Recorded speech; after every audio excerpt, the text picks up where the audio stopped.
오늘 우리에게 주시는 하나님의 말씀은 구약 성경 열왕기하 4장 32절로 37절까지의 말씀입니다. 구약 성경 566면 열왕기하 4장 32절로 37절까지의 말씀을 봉독합니다. 이 계시의 말씀 봉독할 때에 살아계신 하나님의 음성을 다 함께 들으실 수 있으시기를 바랍니다.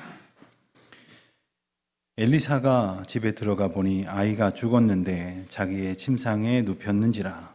들어가서는 문을 닫으니 두 사람뿐이라. 엘리사가 여호와께 기도하고 아이 위에 올라 엎드려 자기 입을 그의 입에, 자기 눈을 그의 눈에, 자기 손을 그의 손에 대고 그의 몸에 엎드리니 아이의 살이 차차 따뜻하더라. 엘리사가 내려서 집 안에서 한번 이리저리 다니고 다시 아이 위에 올라 엎드리니 아이가 7번 재채기하고 눈을 뜨는지라. 엘리사가 게하시를 불러 저 수넴 여인을 불러오라 하니 곧 부르매 여인이 들어가니 엘리사가 이르되 내 아들을 데리고 가라 하니라. 여인이 들어가서 엘리사의 팔 앞에서 땅에 엎드려 절하고 아들을 안고 나가니라. 아멘. 우리는 종종 어려운 일을 당할 때가 있습니다. 어떤 일은 금방 해결되기도 하고 또 어떤 경우에는 오히려 전화위복의 기회가 되기도 하지만 때로는 회복될 수 없는 큰 고통에 처하게 되거나 오랫동안 역경과 고난 속에서 견뎌야 할 때도 있습니다. 이것이 시대적인 아픔이거나 공동체적인 시련이라고 하면 그래도 함께 견디는 것이라고 하겠지만 개인적으로 겪어야 하는 일이라고 한다면 그 고통은 더욱 극심하게 느껴질 것입니다. 아무에게도 말할 수 없는 아픔, 또 그 누구도 이해할 수 없는 상처 속에 살아가노라면 이것은 참 힘겨운 일입니다. 그럴 때면 과연 우리는 어떻게 이 시련을 마주해야 할 것인가? 믿음의 사람으로, 하나님의 백성으로 과연 어떻게 기도하고 견뎌내야 할 것인가? 우리는 질문하지 않을 수 없습니다. 오늘 우리는 함께 읽은 성경 본문 말씀을 통해서 참으로 말로 형언할 수 없는 극한의 고통을 겪고 있는 한 여인을 만나게 됩니다. 오늘 본문의 여인은 사랑하는 아들을 잃었습니다. 그 큰 슬픔과 절망 속에 과연 어떻게 대응을 하고 또 어떻게 하나님의 은혜를 구하고 또 어떻게 구원을 경험하게 되는가, 이 말씀을 통해서 우리가 보게 됩니다. 이 말씀은 단순한 하나의 기적 이야기가 아닙니다. 우리 모든 인생이 저마다의 삶 속에서 언제든지 마주할 수 있는 위기 앞에서 붙들어야 할 믿음의 태도인 것입니다. 오늘 본문의 이야기는 8절부터 시작이 됩니다. 한 여인이, 귀한 여인이 있었다고 합니다. 이 귀한 여인이라는 뜻은 존귀하다 하는 뜻과 함께 부유하다 혹은 유력하다, 이런 의미도 가지는 표현입니다. 이 여인이 살고 있었던 마을은 수넴이라는 곳인데, 이 수넴은 엘리사 선지자가 거주하던 갈멜산과 주로 선지 활동을 하던 이 사마리아 그 지역을 오가는 중에 종종 들리게 되었던 그런 작은 성읍이었습니다. 그런데 엘리사 선지자가 그 성읍에 들릴 때면 이 여인은 하나님의 사람을 섬기고 싶은 마음에 엘리사에게 간절히 권하여 음식을 대접하곤 했습니다. 왜냐하면 이 여인은 엘리사가 하나님의 사람이라는 것을 알았기 때문입니다. 그래서 귀하게 여기고 어떻게 하든지 선대하고자 하였습니다.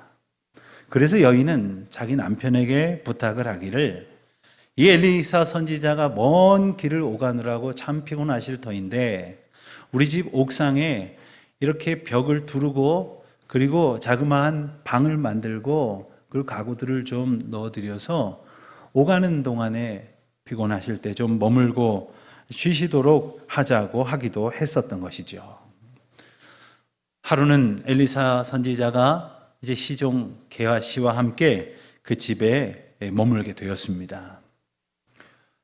여인을 불러서 엘리사 선지자가 이렇게 말했습니다. 우리를 섬기시느라고 수고가 많습니다. 참 고맙습니다. 우리가 부인에게 무엇을 해드리고 싶은데 무엇을 해드리면 좋겠습니까? 필요하다면 왕이나 군대 사령관에게 부탁을 해서라도 소원을 들어드리고 싶습니다. 이렇게 물었습니다. 엘리사는 물론 고마운 마음에 그렇게 물었지만 여인은 대답을 하기를 저는 제 백성들과 함께 잘 지내고 있습니다. 이렇게만 대답을 합니다. 물론 그 여인이 유력하고 부유한 중에 특별히 아쉬울 것이 없어서 그렇게 대답을 했을지도 모르겠지만 선지자를 대접했던 것이 어떤 것을 바라는 것을 그런 마음을 가지고 한 일이 아니라는 것을 그저 하나님의 사람이기 때문에 귀한 마음으로 선대하고자 했다는 것을 알 수 있는 그러한 대답이기도 했습니다. 종종 저도 그런 교우들을 만날 때가 있습니다. 제게 부탁을 하십니다. 목사님, 저희 교회에 혹 말씀을 전하시러 오시는 목사님이 계시거든. 혹은 고국에 방문하시는 선교사님이 계시거든. 꼭 제게 말씀해 주십시오. 제가 그분들에게 식사를 대접하고 싶습니다. 혹 선교사님들이시라고 한다면 거처가 마땅치 않으실 터인데 제가 머무시는 동안에 숙소를 마련해 드리고 싶습니다. 그리고 정말 극진하게 섬기시는 분들이 계십니다. 그분들을 이전에도 본 일이 없고 앞으로 또 볼 기약도 없습니다. 아무런 조건이나 바람도 없이 단지 하나님의 사람을 공개하는 그러한 마음으로 하나님께 드리는 정성으로 선대하는 것입니다. 참으로 귀한 마음이 아닐 수 없습니다. 여인은 비록 엘리사에게 아무것도 바라지 않았습니다마는 엘리사는 계속해서 그 마음 가운데 고마움이 있었어요. 그래서 어떻게 해서든 이 가정과 이 여인을 어떻게 도울까 이렇게 생각을 하고 있었습니다. 그때 엘리사의 시종 게하시가 이렇게 말했습니다. 선생님, 제가 알기로는 이 집에는 자녀가 없습니다. 그리고 그 남편은 나이가 많아 늙었습니다. 이렇게 말합니다. 엘리사는 여인을 다시 불러오라고 했습니다. 그리고는 여인에게 이렇게 말합니다. 내년 이맘때쯤에 부인은 아들을 안게 될 것입니다. 이렇게 말했더니 여인은 대답을 하기를 그런 말씀 마십시오. 하나님의 사람께서도 저 같은 사람에게 그런 농담을 하십니까? 오히려 이렇게 반문했다는 거죠. 그렇지만 정말 1년의 시간이 지났을 때에 엘리사 선지자가 말한 그대로 여인은 아들을 낳아서 품에 안게 되었습니다. 그리고 한참의 세월이 지났습니다. 아이가 무럭무럭 자라서 어느 날 추수하던 아버지를 따라서 들에 나갔는데 갑자기 머리가 아프다고 하는 거예요. 그래서 아버지는 이제 하인 중에 하나를 시켜서 아이 어머니에게 데려다 주라고 했습니다. 그래서 어머니 품에 왔지만 얼마 동안 그 무릎에 앉아 있다가 그만 정신을 잃고 죽고 말았습니다. 아이가 머리가 아프다고 했던 것이나 추수하던 계절에 들판에 내려 쪼이던 뜨거운 햇볕을 감안한다면 아마도 일사병에 의한 쇼크사의 한 종류가 아니겠느냐 이렇게 학자들은 추정을 합니다. 그도 그럴 것이 유대 지방의 더운 계절의 햇볕은 아주 무서우리만큼 위험이 되기도 했기 때문입니다. 그래서 하나님께서 이스라엘 백성들이 광야의 생활을 지날 때에 뜨거운 태양볕을 피하도록 구름 기둥으로 보호해 주셨다고 하지 않습니까? 우리가 잘 아는 시편 121편 5절과 6절에서는 그와 같은 모습을 연상하게 하는 노래가 있기도 합니다. 여호와께서는 너를 지키시는 이시라. 여호와께서 내 오른편에서 내 그늘이 되시나니 낮에 해가 너를 상하게 하지 아니할 것이라. 하지만 지금 여인 앞에는 예기치 못한 일이 벌어지고 말았습니다. 아들이 죽은 것입니다. 여인은 죽은 아이를 엘리사를 위해 마련해 두었던 방에 두고 그대로 문을 닫고 나옵니다. 그리고는 남편에게 내가 지금 하나님의 사람 엘리사에게 좀 다녀와야겠습니다 하면서 나귀 하나하고 종 한 사람을 청합니다. 남편은 말합니다. 지금 초하루도 아니고 안식일도 아닌데 보통 그런 때나 성전에 나아가는데 왜 하나님의 사람에게 지금 가겠다는 것이요? 이렇게 물었지만 여인은 그저 다른 말 대신 걱정하지 말라고만 말을 한 채 길을 떠납니다. 그리고는 먼 길을 달려서 마침내 엘리사가 머물던 갈멜산에 도착을 합니다. 멀리서 바라보고 있었던 엘리사가 이 수넴 여인이 다가오는 것을 보고는 게하시에게 얼른 내려가서 이제 영접하라 이렇게 합니다. 그래서 게하시가 다가가서 부인에게 안부를 묻습니다. 그리고 남편의 안부도 묻고 아이의 안부도 함께 문안했지만 부인은 다른 대답은 없이 모두 별거 없습니다 라고만 말한 뒤에 걸음을 재촉해서 산에 있던 엘리사에게 다가가서 조용히 무릎을 꿇고 그의 발을 꼭 껴안습니다. 자, 그리고는 여인이 말합니다. 제가 언제 아들을 달라고 했었습니까? 오히려 저 같은 사람에게 그런 말씀하지 마시라고 하지 않았습니까? 탄식하며 말했죠. 그제서야 여인의 아들에게 무슨 변고가 생긴 것을 안 엘리사는 게하시에게 명령을 합니다. 너는 당장 허리를 동이고 속히 달려가서 이 지팡이 하나를 줄 테니 얼른 가서 그 아이 얼굴 위에 이 지팡이를 놓아라. 이렇게 명령을 합니다.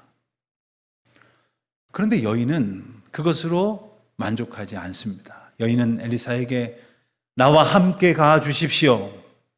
나와 함께 동행해 주십시오. 간절히 청하고 그래서 엘리사가 여인과 함께 수넴에 도착하여 마침내 죽었던 아이를 살려냈다 하는 이야기가 이 열왕기하 4장의 내용입니다. 우리는 이 놀라운 사건을 통해서 이적을 베푸시는 하나님의 능력과 만나게 됩니다. 동시에 우리가 바라봐야 할 것은 절대적인 절망적 상황 속에 놓인 한 여인이 어떻게 하나님을 의지하고 있는지 이것을 봄으로써 우리도 어떻게 하나님을 의지하며 우리가 맞닥뜨리게 될 절망과 시련의 삶 속에서 어떻게 구원의 은혜를 얻어야 될 것인지를 함께 생각해 볼 수 있기를 바랍니다. 오늘 본문을 통해서 하나님이 이 여인의 모습으로 우리에게 일깨워 주시는 몇 가지 대단히 중요한 사실이 있습니다. 첫 번째로는 이 여인은 그에게 펼쳐진 모든 사건들이 하나님의 주권과 능력 안에 있음을 고백하고 있습니다.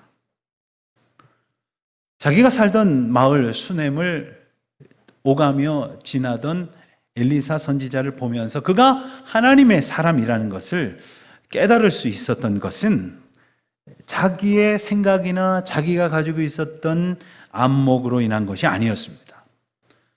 하나님을 묵상하고 하나님이 행하시는 일이 어떤 것인지, 하나님께서 인도하시는 일들은 어떻게 나타나는지를 바라보기를 소원하는 이 겸손한 태도와 청종의 자세로부터 얻어진 깨달음의 은혜였습니다. 이 여인에 대해서 성경 9절에서는 뭐라고 설명을 합니까? 여인은 귀한 여인이다. 그래서 이 여인을 돈이 많은 여인, 유력한 여인, 그래서 다른 사람들로 하여금 존귀하고 대단한 존재라고 여김을 받는 그러한 사람으로 설명을 하지만 단지 이 여인은 세상적으로만 그렇게 대단한 사람이 아니었다는 것입니다. 그 여인이 정말 대단했던 것은 하나님의 사람이 하나님의 사람인 것을 알아볼 수 있었다는 거예요. 그리고 내 앞에 펼쳐진 이 일들이 하나님의 주권 가운데에서 하나님에 속한 일임을 알아봤다는 것입니다. 그것이 여인의 대단한 점이에요. 사랑하는 성도 여러분, 세상 사람들이 부러워하는 어떤 것을 갖고자 소원하는 것이 아니라 하나님을 하나님으로 알아보고 하나님의 일을 하나님의 일로 깨닫는 그러한 은혜와 또 영적인 안목과 통찰을 가지시기를 주님의 이름으로 축원드립니다. 그러기 위해서 우리가 말씀을 늘 기억할 수 있어야 할 것이고 성령의 도우심을 의지하여야 할 것입니다. 그렇지 않고서는 이러한 통찰이나 안목은 결코 얻을 수 없는 것이기 때문입니다. 여인이 바랄 수 없는 중에 이 아이를 얻은 것도 주님의 주권 아래 있었던 일임을 그는 뒤늦게나마 깨달았습니다. 그렇기 때문에 갑작스럽게 아이를 잃는 이 황망한 슬픔을 당하게 되었지만 이 일 또한 하나님의 주권 가운데 있음을 믿고 이제는 온전히 그 능력만을 의지하게 되었던 것이지요. 살다 보면 우리는 참 여러 가지 일들을 만납니다. 많은 일을 겪습니다. 때로는 슬픔과 좌절을 경험하게 되기도 합니다. 이것이 하나님에 속한 일임을 깨닫는 은혜가 임하게 됩니다. 그러나 모든 사람들이 모든 경우에 그 일이 하나님께 속한 일임을 고백하지 못할 때가 있습니다. 어떤 경우에는 이리 고민하고 저리 궁리하다가 잠을 못 이루고 골몰하다가 세상의 방법을 찾느라고 애를 쓰다가 더 이상 아무런 기대와 소망이 없음을 깨닫고 주님 앞에 엎드릴 때가 있습니다. 사실 그때라도 이 모든 것이 주님께 속한 일이라고 하는 것을 깨우친다면 참 다행입니다. 이 모든 사건과 시간이 하나님의 다스리심 가운데 있음을 잊지 않는 우리 모두가 되시기를 바랍니다. 모든 능력 또한 주님께 속하여 있음을 기억하시기를 바랍니다. 어떠한 상황에서도 우리가 주님의 다스리심 안에 있음을 고백하는 저와 여러분이 되시기를 주님의 이름으로 축원드립니다. 두 번째로 우리가 기억해야 할 것은 이 여인은 오직 하나님 앞으로만 나아갔다 하는 사실이에요. 다른 방법을 찾지 않고 다른 사람을 의지하지 않았습니다. 이 문제의 답 또한 하나님께 속하여 있음을 고백하고 그 능력만을 의지하여 하나님의 사람 앞으로 향해 나아가고 있습니다. 우선 여인은 죽은 아들을 선지자를 위해 마련한 방에 뉘어 놓았다고 했습니다. 그 방이 어떤 방입니까? 선지자 엘리사가 하나님과 거룩하게 구별된 시간을 가지도록 마련한 장소가 아닙니까? 그것은 하나님의 임재와 축복을 소망하여 구별하여 드린 방이었습니다. 바로 그 자리에 고통이자 상처요 슬픔 그 자체인 죽은 아들을 뉘어놓고 있습니다.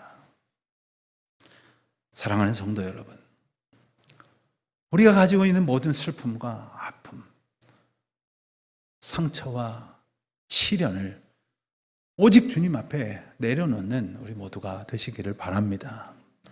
겸손히 주님 앞에 내려놓고 주님의 처분을 바라고 주님의 인도하심을 구하여야 하지 않겠습니까? 그리고는 방에서 나와서 남편에게 낙의와 사환을 부탁을 하면서도 아들이 죽었다는 말을 하지는 않습니다. 경황이 없고 제정신이 아니었을 것이다. 그렇지 않습니다. 하나님의 능력을 깊이 신뢰한 이 여인은 남편으로 하여금 불필요한 슬픔과 걱정에 빠져 있게 하지 않았던 것입니다. 굳이 말할 것도 아니라는 확신, 이 일이 하나님의 해법 가운데 있음을 깨달았기 때문이죠. 그리고는 갈멜산에 이르렀을 때에도 마중을 나온 게하시의 문 안에도 이러쿵 저러쿵 상황을 설명하지 않았습니다. 누구라도 어떤 사람이라도 지푸라기라도 붙들고 싶은 그러한 심정으로 사람이나 방법을 의지하지 않고 오직 하나님 앞에 직면하고 그 앞으로만 향해 나아가고 있었던 모습이죠. 좌고우면하지 않고 여러 가지 상황에 휩쓸리지도 않았습니다. 여러분, 인생의 갖가지 어려움 앞에서 우리는 때로 이런 방법을 의지하고 싶어하고 저런 사람을 신뢰하려고 할 때가 있습니다. 끊임없이 인간적이고 세상적인 방법에서 답을 찾으려고 할 때도 있습니다. 하지만 오늘 이 여인이 오직 하나님께서만이 주님의 방법대로 주님의 사람을 통해서 일하신다는 것을 믿고 의지했던 것처럼 우리도 그와 같은 믿음만을 가지고 주 앞에 나아가는 저와 여러분 되시기를 바랍니다. 여인은 유력한 남편을 두고 있었지 않았습니까? 집에도 아마 일하는 사람들이 여럿 있었을 것입니다. 여인은 왕이나 군대 사령관이 부럽지 않을 만큼 아쉬울 것이 없었던 사람이었습니다. 하지만 지금 아들을 잃은 이 순간 아무것도 의지할 수 없다는 사실을, 아무도 의지할 것이 아니라는 사실을 깨닫고 오직 하나님만이 나의 도움이시오 하는 고백을 드릴 수 있었던 것이죠. 사랑하는 성도 여러분, 세상을 너무 의지하지 마십시오. 사람을 너무 의지하지 마시기를 바랍니다.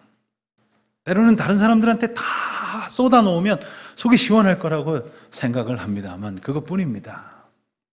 다른 사람들이 나의 위로가 될 것이라고 생각을 하지만 내 아픈 마음 다 쏟아내 봐야 남의 이야기 듣는 것뿐이에요. 결국 그 입장에서는 다른 사람 이야기일 수밖에 없는 거예요. 오직 나의 하나님, 나의 도움이신 우리 하나님보다 그 어떤 것도 의지하지 아니하고 주님만을 신뢰하며 나아가는 우리 모두가 되시기를 바랍니다. 세 번째로 우리가 기억할 것은 이 여인은 간절한 믿음으로 해결을 받았다는 사실입니다. 아들이 다시 살아났죠. 아들을 다시 얻었다는 것입니다.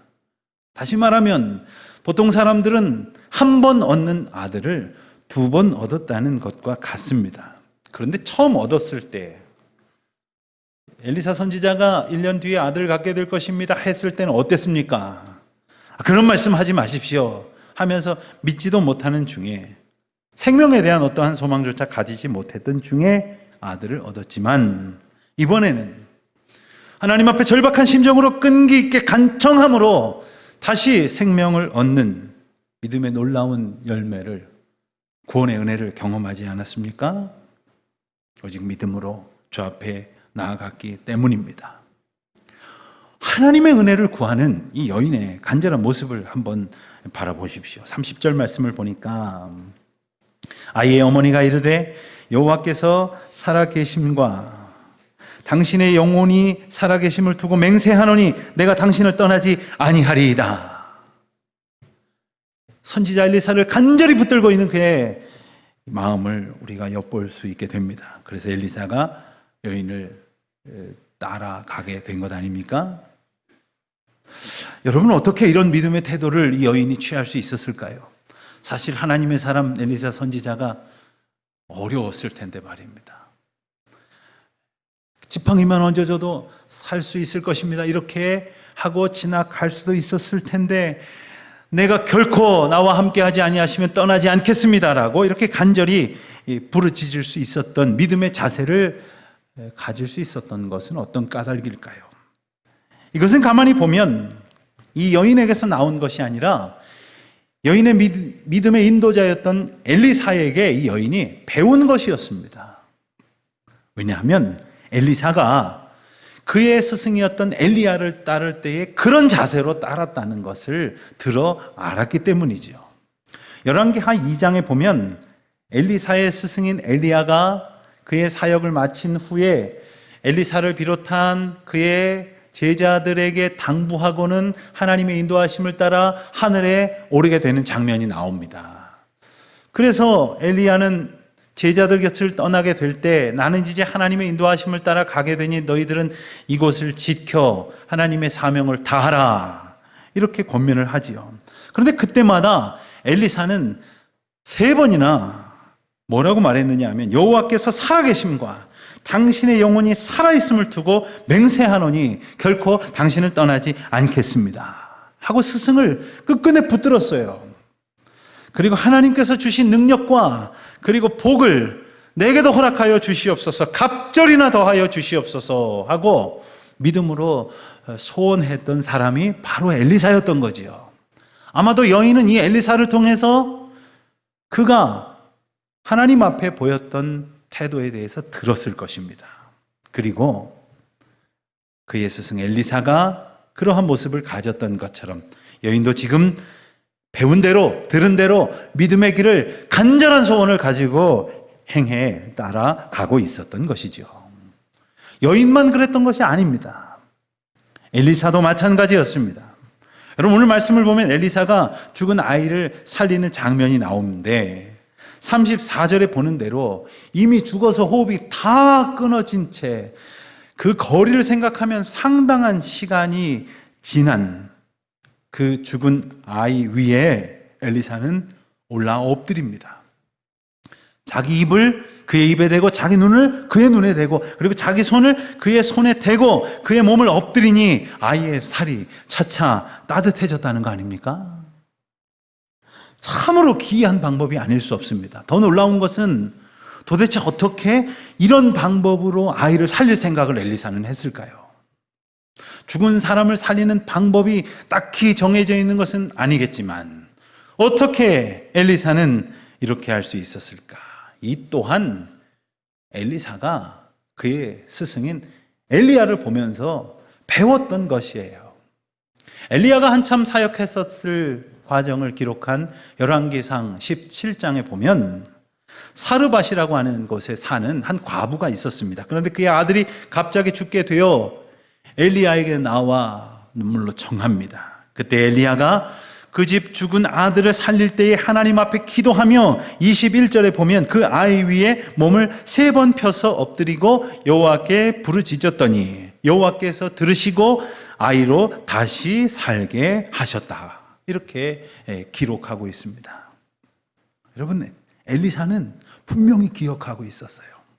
그의 스승 엘리야가 어떻게 하나님을 의지하였는지, 어떻게 순종하여서 하나님의 구원의 은혜를 경험했는지, 어떻게 생명을 다시 살리시는 이적을 행하시는 하나님의 은혜를 베푸셨는지를 그는 본대로 기억하고 있었습니다.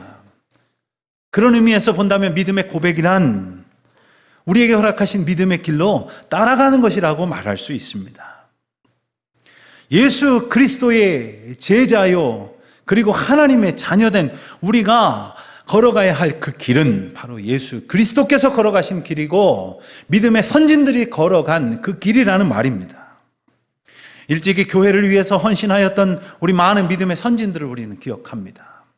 교회를 위해 땀 흘리고 수고하고 봉사하고 그리고 전도하고 헌신하였던 그 많은 수고들, 오직 그 믿음의 고백대로 우리가 따라오느라 여기까지 온 것 아닙니까?